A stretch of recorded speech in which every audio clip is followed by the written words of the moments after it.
we are here to discuss one of those subjects that we all, secretly have this great desire to learn about.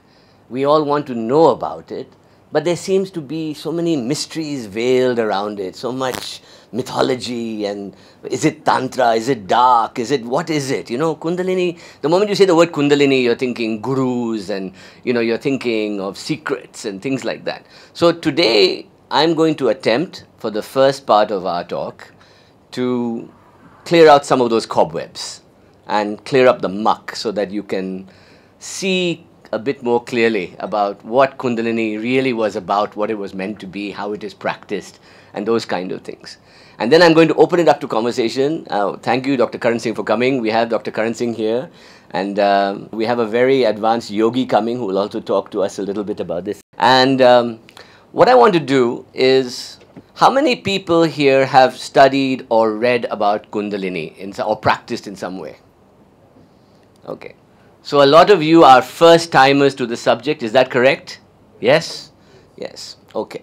There's this energy that comes into the child, and you can call it cosmic consciousness, you can call it prana, you can call it so many things. In ancient times they used to call it vayu. This wind of consciousness from the cosmos comes in and gives the child, around the 49th day, the Tibetan Buddhists believe it's the 49th day, its identity. So it begins to understand itself.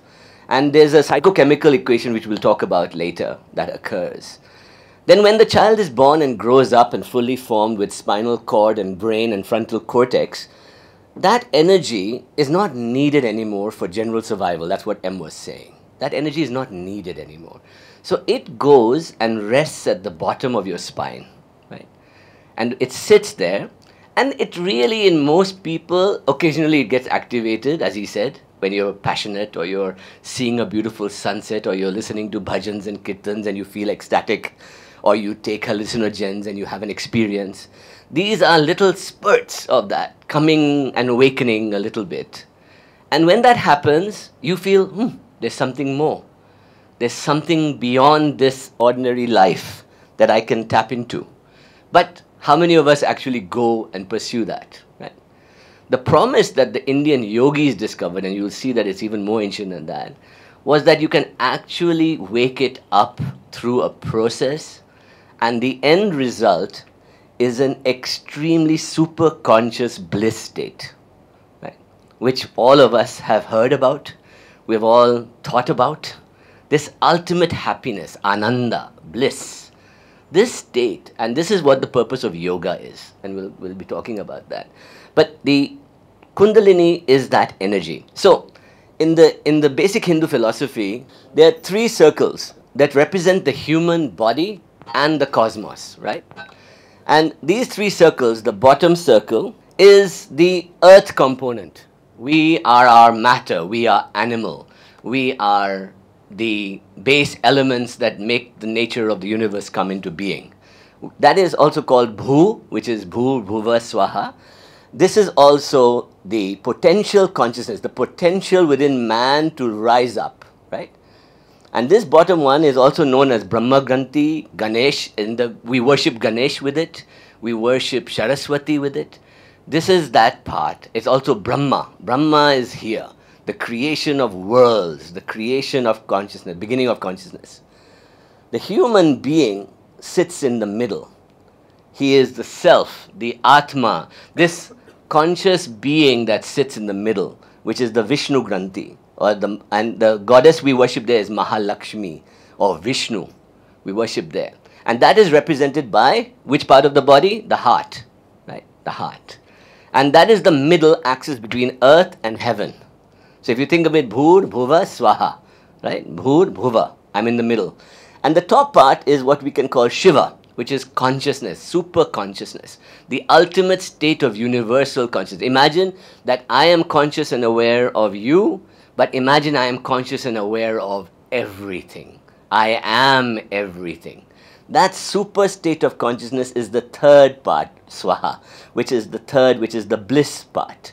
And here at the top, we call it the Parabrahman, Paramatma, super consciousness, super mind, Rudra Granthi, Mahakali, Durga. These are the concepts of the top of the sphere, right? And you will see this over and over again in Hinduism. So now you have a slot to put all the things you hear about in Hinduism or philosophy into one of these three regions. And what they discovered was that if you imagine that you are a conduit, like a beam of light is going through you. In fact, one of the earliest descriptions of Shiva is that Shiva is a beam of light with no beginning and no end, right? In fact, Vishnu and Brahma fight about it to try and figure out who can discover the end of Shiva. And what they discovered was that one climbed upwards, one climbed downwards, and neither of them could get to the end. And so they came out and they said, yes, Shiva, Supreme Consciousness, Mind, is the ultimate reality. That is the God. Now, in order to come to the earth, Shiva connects to the earth, to beings, to matter, through the human consciousness. So it descends. Now, one of the things Sri Aurobindo always says is that you can rise towards Kundalini using the old yogic techniques, or you can create the ground for consciousness to descend into the matter, into you. So both ways work. Either it comes down, which is, when you hear in religion things like surrender, submit to the goddess, the God, let him come. That is coming down. That is grace coming down into the earth. When you lift up yourself and you reach for it, that is like yoga, like Kundalini Yoga, like meditation, like techniques, like Tantra. Then you are reaching upwards. And what happens when you reach upwards is that grace says, God says, this guy is really trying hard, let me help him. And it descends for you to come up again. So you reach and then you part the veil and you see the cosmic light. And what are they promising there? Let's look at that. So the Indian mind went really far with this, right? And they discovered an entire inner cosmos that they could map to help you open that beam of light from top to bottom, from bottom to top, right? And that is what we call Kundalini.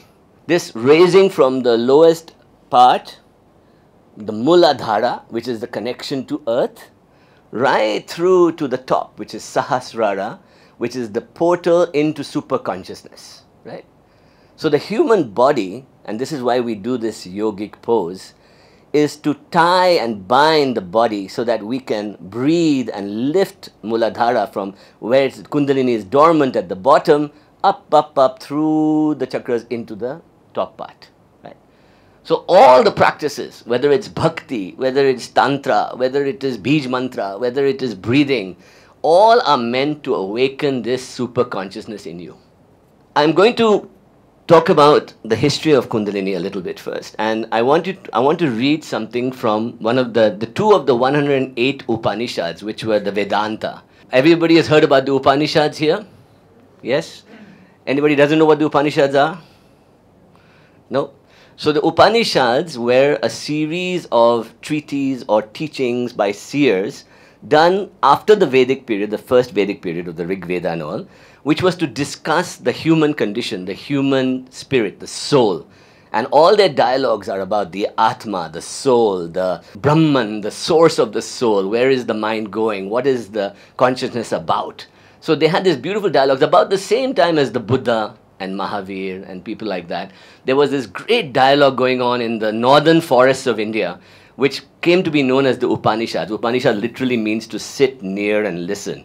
So you were with these seers, these great teachers, and you were listening to them, and you were talking to them. And one of them was the Yoga Kundali Upanishad, written, right? They're taken between 200 BC and 200 AD. And I'll just read it to you. It says, the Shakti named Kundalini, which is like a thread in the lotus, in this resplendent inviting with the upper end of its hood, that means the head of the serpent, comes to the mouth and touches the mouth from the tail. At the root of the lotus is the Mulakanda at the bottom.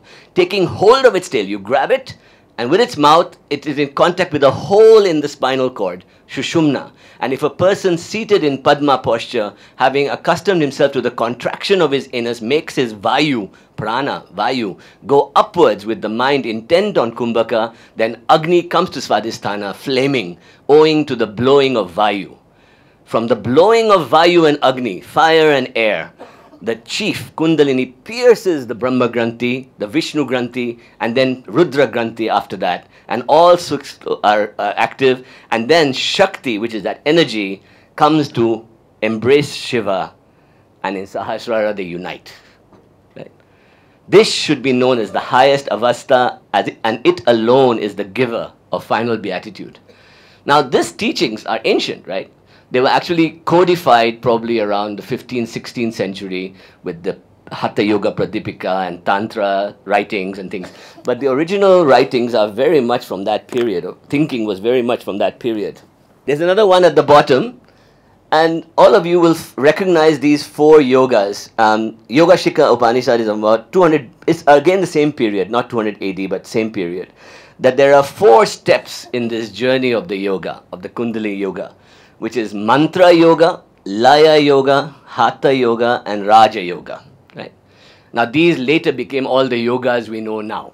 So all the schools of yoga you know now, Hatha Yoga, all come from this original Upanishadic thinking. Right?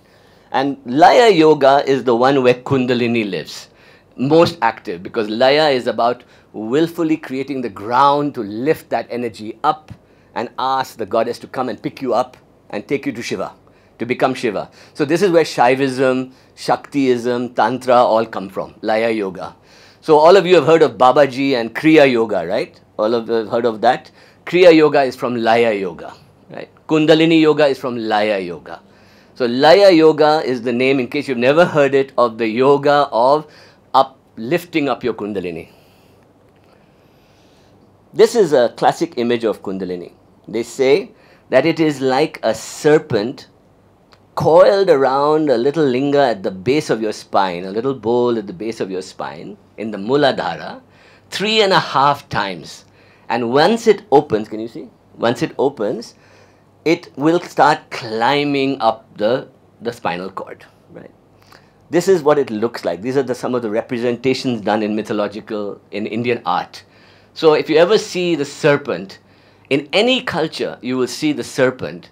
It usually represents this journey of the mind from matter to cosmos, right? So don't mistaken the serpent as the garden of evil, you know, of Adam and Eve. What he was giving them was knowledge, right? That's why the founding fathers of the church said Adam and Eve sin, right?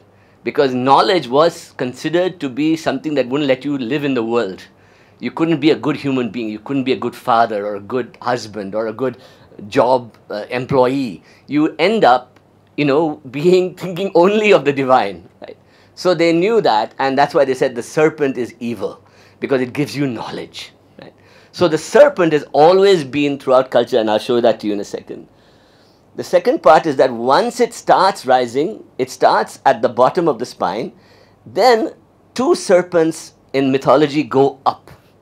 One on the left side called, right side called Ida, and one on the left side called Pingala. They both go up through the two passages along the spinal cord. They go up, up, up, and when they hit the top, when they hit the third eye, something happens, something dramatic happens, and it opens a door, and you see what they call the 1,000-petal the lotus petals, and that is light, an unbelievable light that you cannot imagine. And that is the beginning of your gate into superconsciousness. So the journey is from ground, serpent rises, climbs up, and gets to the top. These are some of the images from the last few hundred years of this. This is recent, but this shows you this is from Rajasthani art of 18th century. That's earlier recognition of the serpent rising. On the left, you see Ida and Pingala, and then in the middle, you have the passage where Kundalini rises, and that is called Shushumna in the middle. Right? So if you have heard these words, Shushumna, Ida and Pingala, they represent this. And this is what you see when you break through at the top of your head. The 1,000-petal lotus. It is like supposed to be the most incredible vision you can imagine. It is, basically if you think about it, it is like standing in the middle of your brain and looking at the dome of your brain, and it's lit up with millions of photons. Can you imagine what that would be like? So you can see your brain, you can see cosmos of the universe, and you can see your inner body, all three at the same time. That's why it's called a 1,000-petal lotus. So where did this knowledge come from? And if you look here, you see that we have always been fascinated with this, from Egypt to Indus Valley to Sumeria to China. This was a Shiva Linga found in the Indus Valley. So, Shiva was being worshipped as far back as 2500 BC.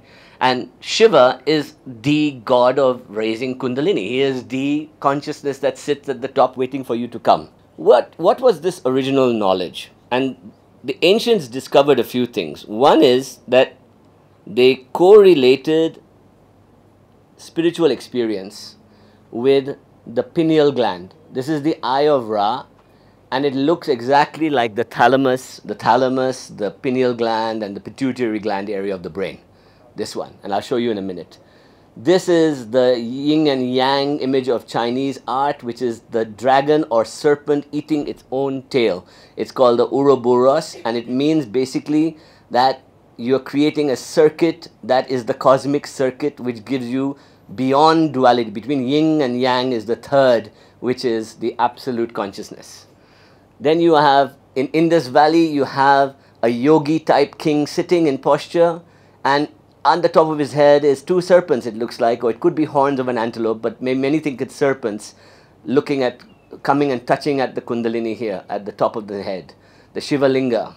In fact, the pineal gland, which is the most interesting thing that we're going to discuss, this is the pineal gland cross-section of the brain, right? And this is the eye of Ra, right? So you see the similarities between the thalamus, the pineal, right, and the pituitary. All three are used for regulating sleep, consciousness, communicating with the rest of the nervous system, and this is the area it happens in the brain, this area, right? And if you keep going further, you will see that the human brain is quite an incredible idea. Here you have the spinal cord, and there are 33 vertebrae. Can anybody tell me where somebody has seen the number 33 before? Anywhere else? The serpent, yes. And we also have 330 million gods in Indian mythology, right? There's 330 in total is the count, and then 33 is and so 33 is the root number from which it grows. Yeah. And why is that? Because our ancients knew about the spinal cord being the gateway. They knew about that. So our sacred numbers come from very practical spiritual mathematics. The brain is a very unusual idea. You have this wonderful spinal cord that connects to the brain here, and this is called the reptilian brain, right? Reptilian brain means that this is what you need to survive, to be automatic, to run or forage or hunt or gather or procreate or have sex. These things happen there. Then you have a connection, the limbic system, which is the trigger, or I would say almost like a CPU of connecting your limbic, your reptilian complex with your thinking brain. It is also the home of all emotions. This is where emotional occurs. This is where we worry, we get depressed, we experience ecstasy, we turn on and off hormones, all from this area. This is where the pineal gland and all occur.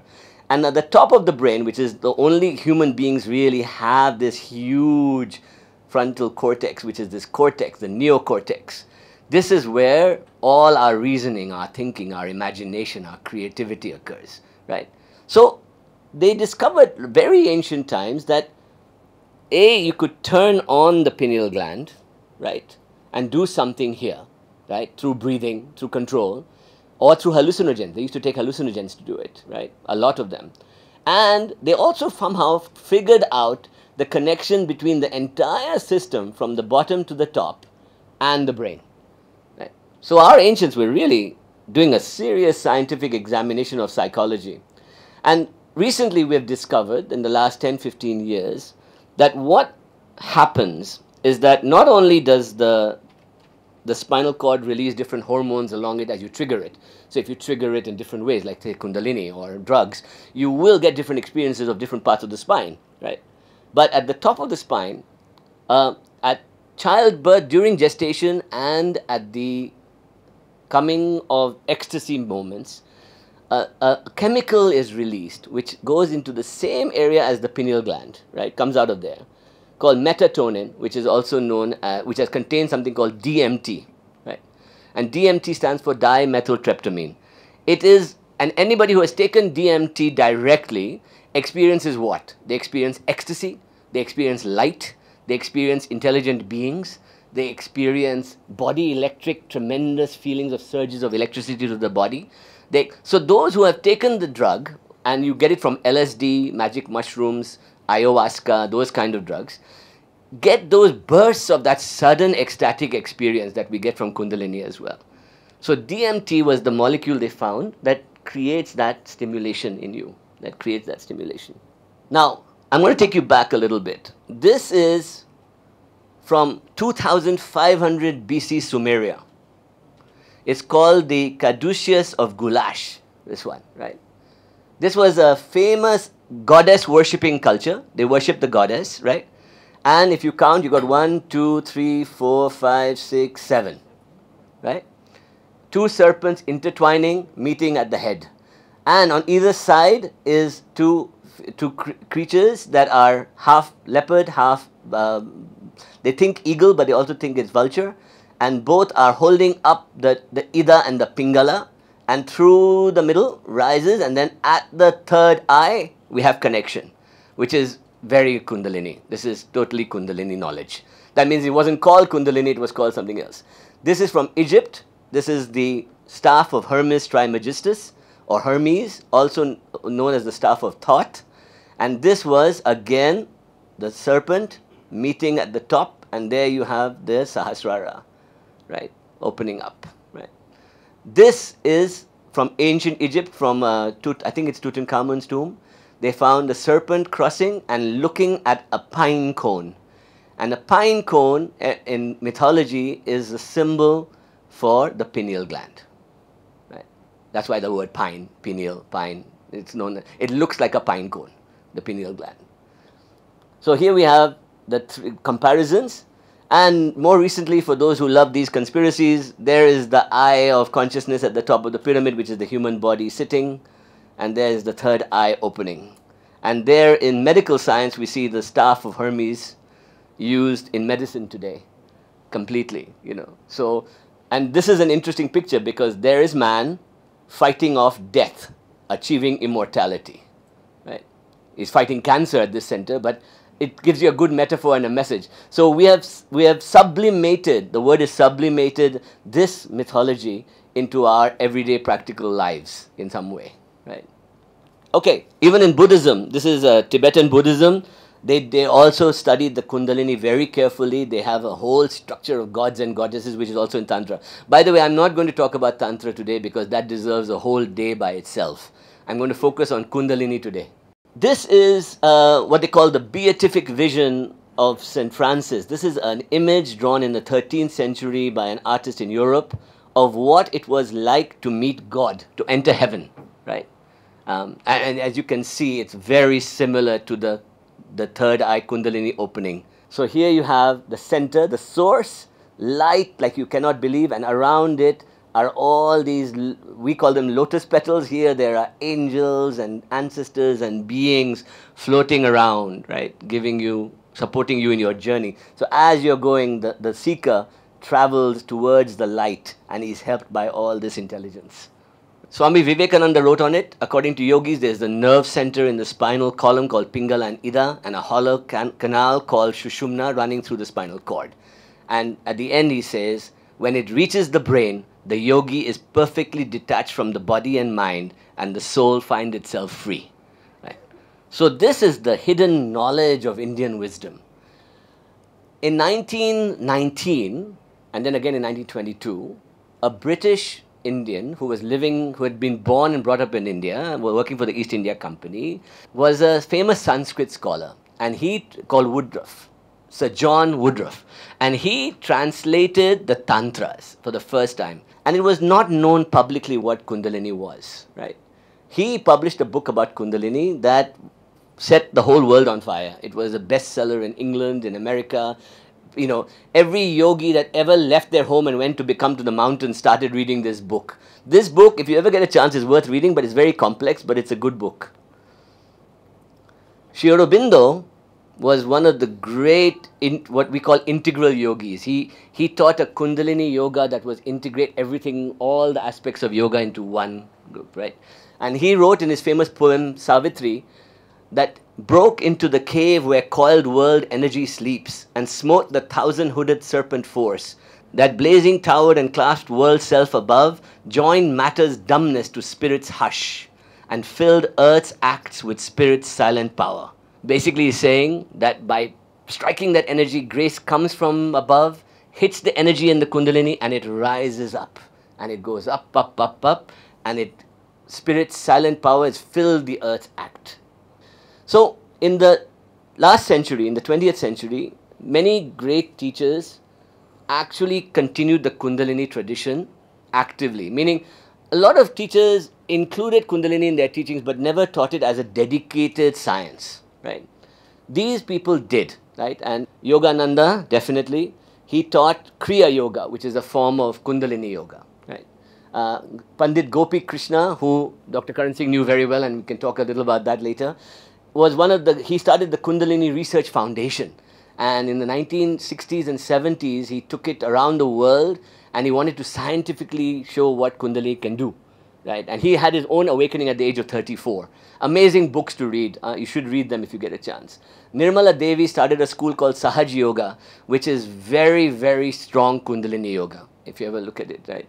Yogi Bhajan made Kundalini very popular in America. He started what they call Kundalini Yoga now in America. So if you tell an American Kundalini Yoga, they're thinking Yogi Bhajan, right? They're thinking that. Swami Rama was a great yogi who also started the Himalaya Institute. Swami Muktananda was the great, great Kundalini author. His books on Kundalini are some of the best that you can read. Osho obviously was tantric but taught Kundalini very clearly. And Mahesh Yogi with transcendental meditation actually used Tantra to activate Kundalini centers using mantra. And he taught mantra in America, and now one of the biggest followings, on spiritual path there. So this is the coiled serpent. This is your brain exploding. And this is the cosmic vision. This is from Hubble telescope, by the way.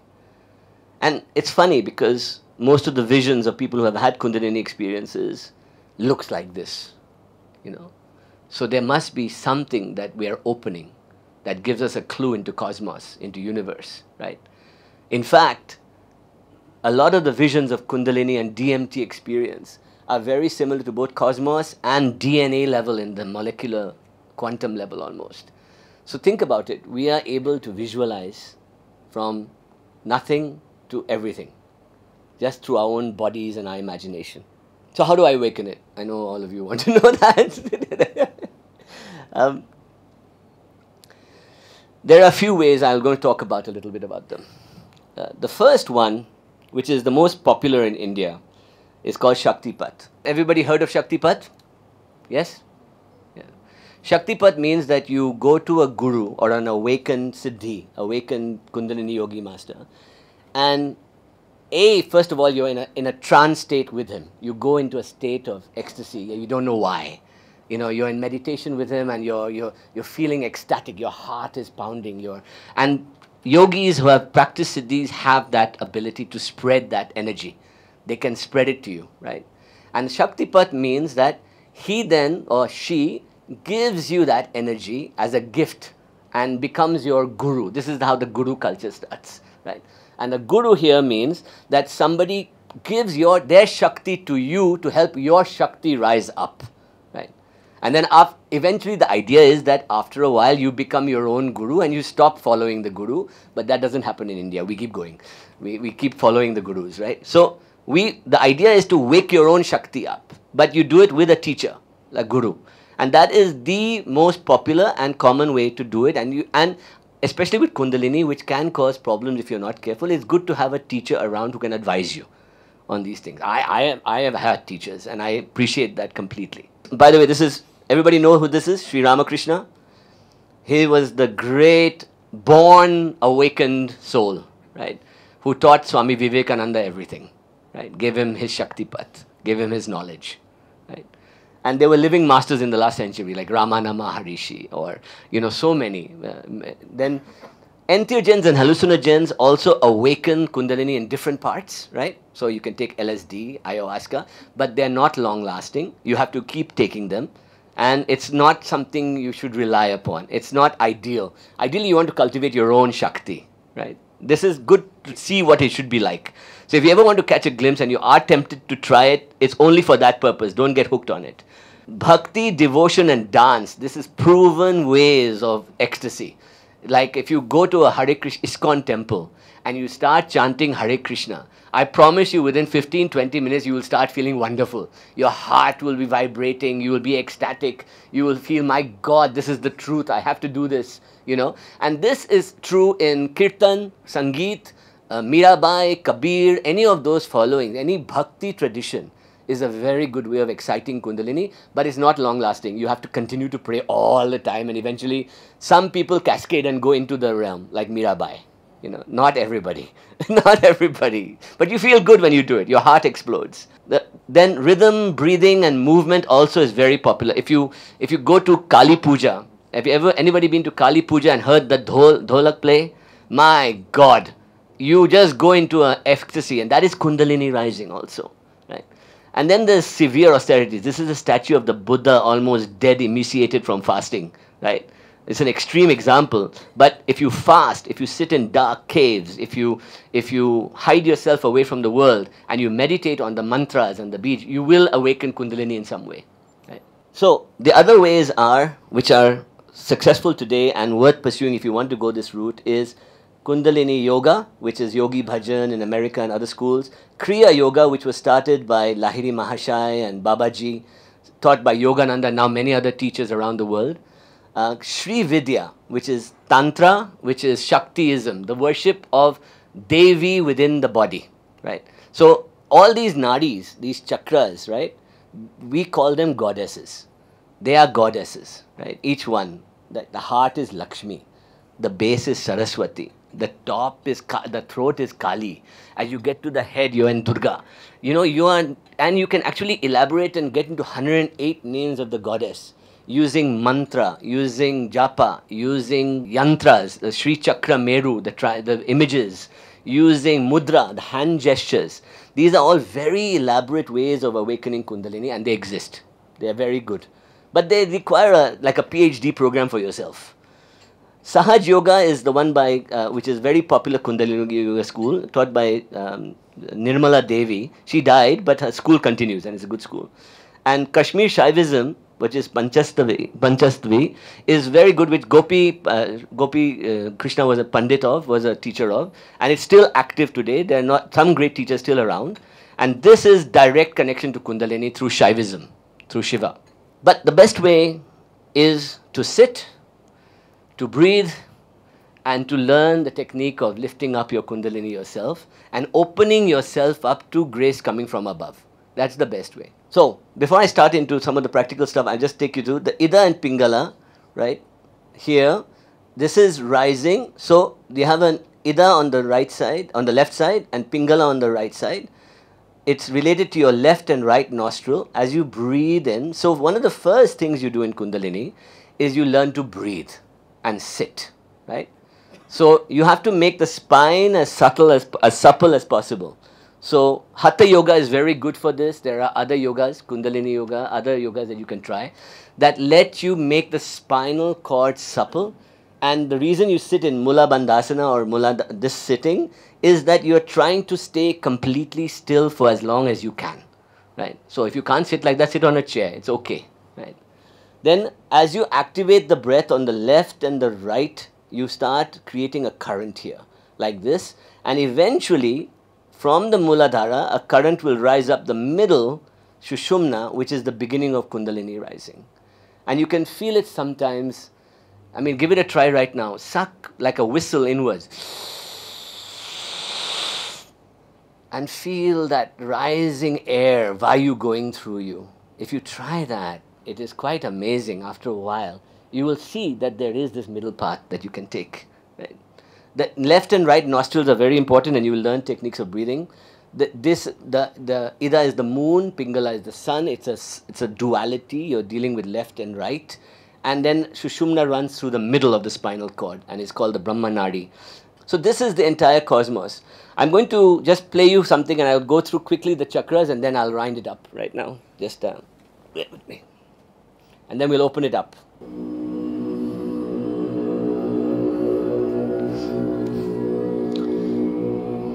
This is the chanting of the Bij mantras, of the 7 Bij mantras that awaken the Kundalini. And you will hear them in a second.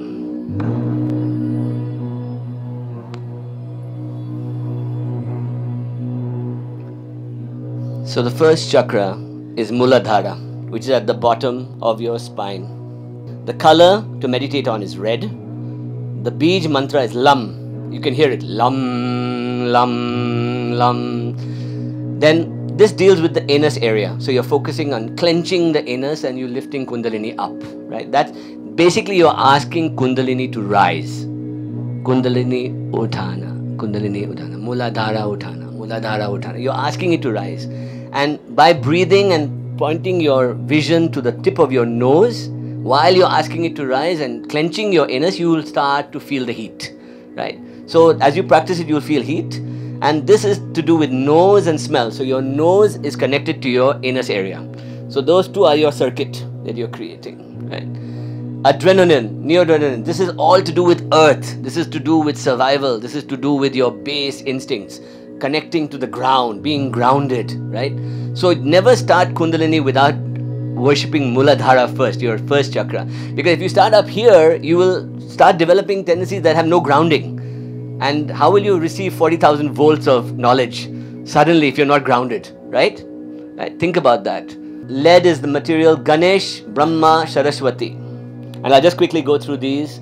This is Svadhisthana, number 2, which is orange. And you'll see it's the colors of the rainbow. Red to violet, right? Violet at the top, red at the bottom, right? Again, pure simple knowledge. Vam is the core word. Sex organs, tongue, taste. Sex organs and tongue, they match. Ovaries, testicles, sex drive, attractiveness. This makes you that. It gives you excess of that, right? If you have that a lot already, this is your chakra that's active right now, right? So you might want to balance it out a bit. And then rock and roll, Latin music. This is the music of that chakra. Again, Manipura, same thing. Yellow, Ram, Ram, Ram, Ram, Ram. Solar plexus, eyes, vision, pancreas, chanting. This kind of chanting is very good. This chakra is very important for living in the world because it's the third chakra. It's also in Buddhism called Hara. This is where we hold this is the center of gravity of the body. It's from where you begin the spiritual journey, upwards. From the heart, you go to the heart and then you go up. So this one is very important if you want wealth, prosperity, balance in the world. That third chakra is very important. The fourth chakra is the axis between spirit and matter, the heart. Anahata. Anahata means clapping with one hand. The sound of one hand clapping. Literally means that. It also means antelope's horns, but it means one hand clapping. That means at this point there is no matter, no and O. So you're between O and Om, that way. You're in that U point. And there, Yam is the word. Yam, heart chakra, fingers and touch. So if you see in Reiki and all, and pranic healing, you lift your hands up to your heart. Have anybody seen that?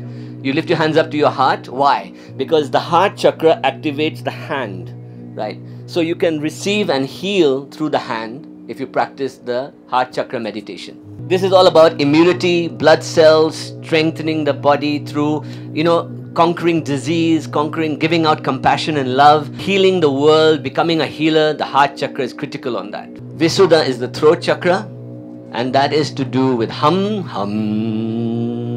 throat, hearing, thyroid.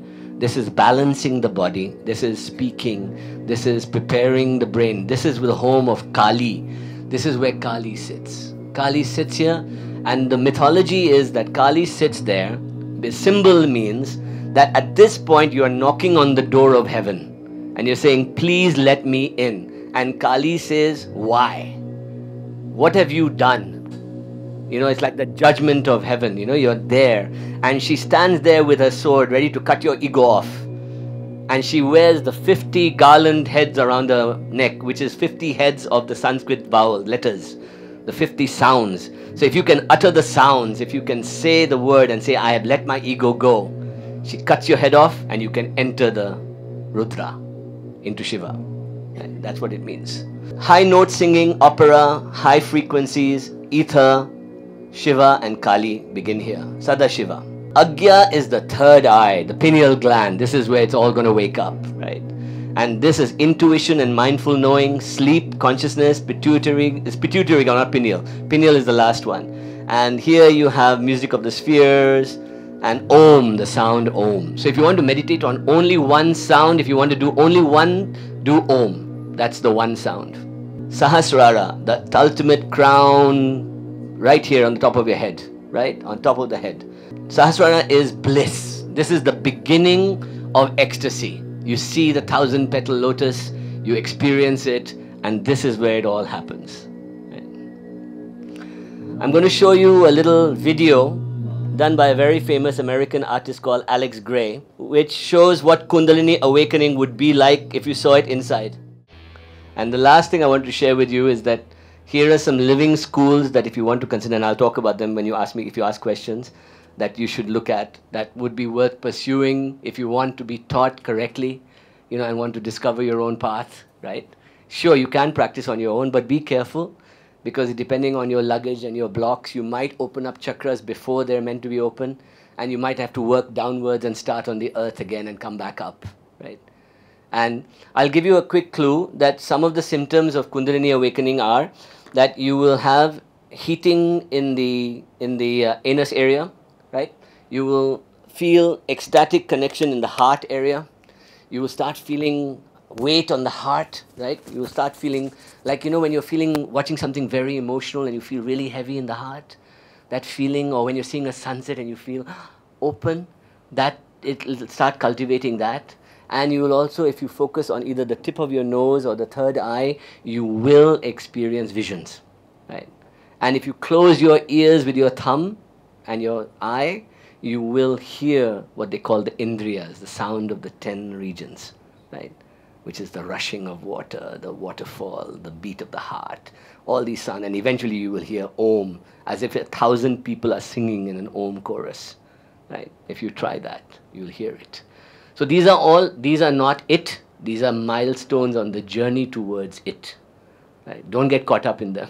Don't get caught up in them. And these are some of the good teachers I recommend. Amritamai is a heart open chakra activator of the highest. If you meet her and just get a hug from her, you will be awakened in some way. Guruji Amritananda is a Sri Vidya, one of the greatest Sri Vidya teachers in India right now. Self-Realization Fellowship teaches Kriya Yoga. Tibetan Buddhism is also a very good school of Tantra and Kundalini Yoga, right? Sri M, you've all heard of him, you've heard him speak. Yogi Raj Srinath teaches Kundalini Kriya Yoga, a lineage from Babaji, very interesting. Shubhendu Lahiri is the great-grandson of Lahiri Mahashoy, who teaches the original Kriya Yoga, right? And Gurmukh Kaur is the current head of the Yogi Bhajan US Kundalini Yoga School. And they do schools all over the world where they teach you physical yoga first, and then they teach you to breathe and kumbhak and keval kumbhak and breathing techniques so that you can activate Kundalini slowly, slowly, slowly and open up. One book worth reading, Ajit Mukherjee, Kundalini. Changed my life. Thank you.